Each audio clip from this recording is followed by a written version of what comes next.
Look around you, the phone in your hand, the shoes on your feet, the lamp in your room, each has a hidden story. We use these things daily, rarely thinking about where they come from. For most, their journey begins in China. For decades, China has been the world's workshop, transforming raw materials into the products we use every day.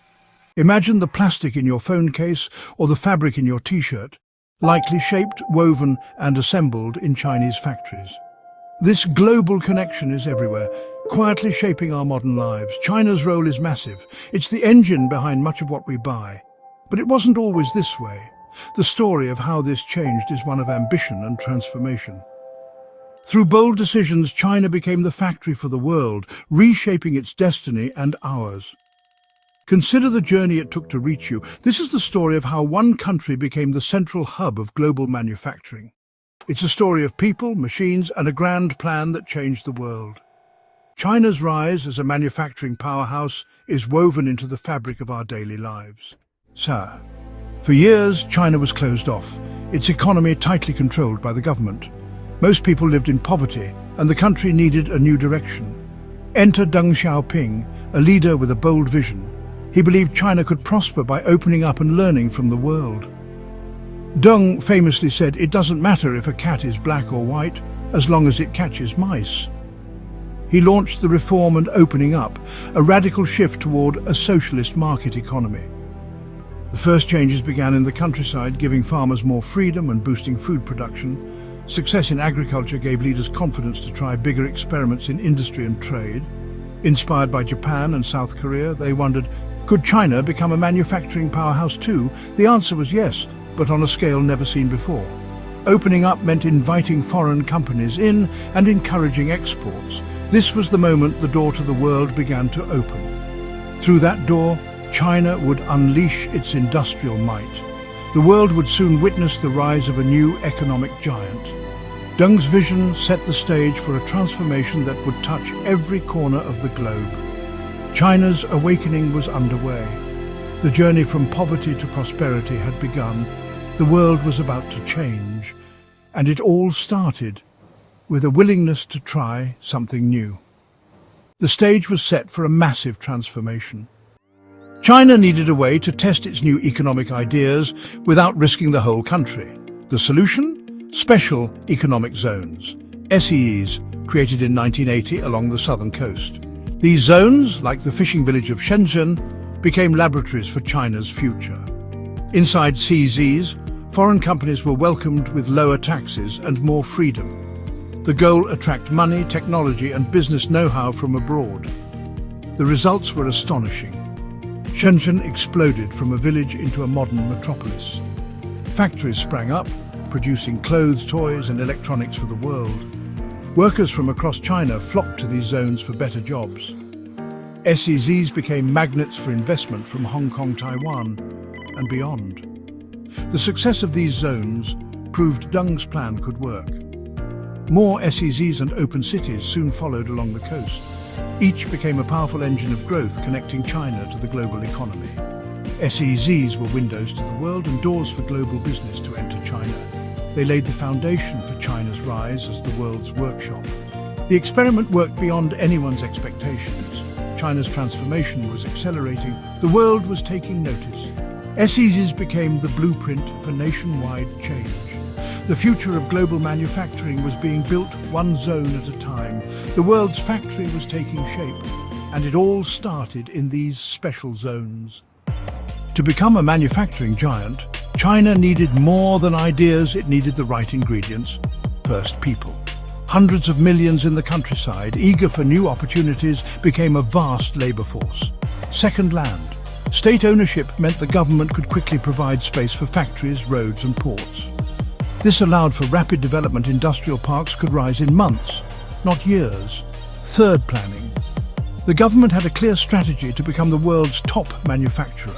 Pro-growth policies, investment in education and a stable environment attracted investors. These three elements, labor, land and planning, created a perfect storm.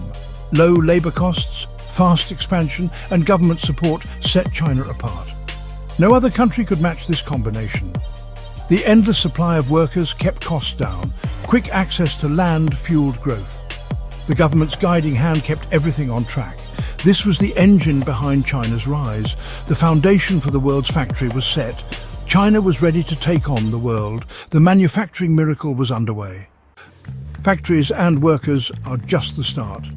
You need to move goods fast and efficiently. In the 1990s, China launched a massive infrastructure boom: roads, railways, ports, and airports connecting the nation. Highways linked inland provinces to coastal factories. High-speed rail moved people and products at record speed. China built some of the world's busiest ports: Shanghai, Ningbo, Qingdao, handling millions of containers each year. This infrastructure slashed transport costs and waiting times. Factories deep inland could ship products to the world in days. For global companies, China became not just a place to make things, but the best place to ship them from. The seamless supply chain was like a giant conveyor belt from factory to store shelf. This efficiency became a key advantage. Other countries had cheap labor, but few could match China's logistics. The new superhighways and ports powered the world's factory. China's industrial machine was running at full speed. The world's goods now flowed through China's arteries. By the 1990s and 2000s, China had everything global companies wanted: cheap labor, business-friendly zones, and world-class infrastructure. The world's biggest brands, Nike, Apple, car makers, toy and clothing companies, moved production to China. Made in China labels appeared everywhere. For companies, it meant lower costs and higher profits. For China, it meant millions of jobs and access to new technology. Chinese factories learned to improve quality and manage complex supply chains. China became essential to the global economy. Almost every major company had ties to Chinese manufacturing. Made in China became a symbol of globalization. Products were designed in one country, made in another, and sold worldwide. The decision to manufacture in China changed global trade forever. China was now the world's workshop. The transformation was complete. China's success wasn't just about cheap labor.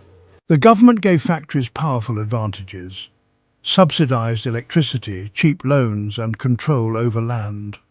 Factories paid less for power than competitors abroad. The government kept the yuan's value low, making Chinese goods cheaper for foreign buyers. This currency discount made exports more attractive. State-owned banks provided easy loans for expansion. Land could be made available quickly and cheaply. These policies, orchestrated by the state, kept costs down. The combination was hard for other countries to beat. China's unbeatable cost advantage was no accident. It was carefully engineered. This was the real secret behind the world's factory. For years, Chinese factories were known for endless rows of workers. But as wages rose, China had to evolve. The first step, mastering scale, producing in massive quantities for efficiency. Next, skill. Workers became more experienced, moving from simple assembly to high-precision manufacturing. China invested in technical education, creating a skilled workforce. The country moved up the value chain, making advanced electronics and industrial equipment.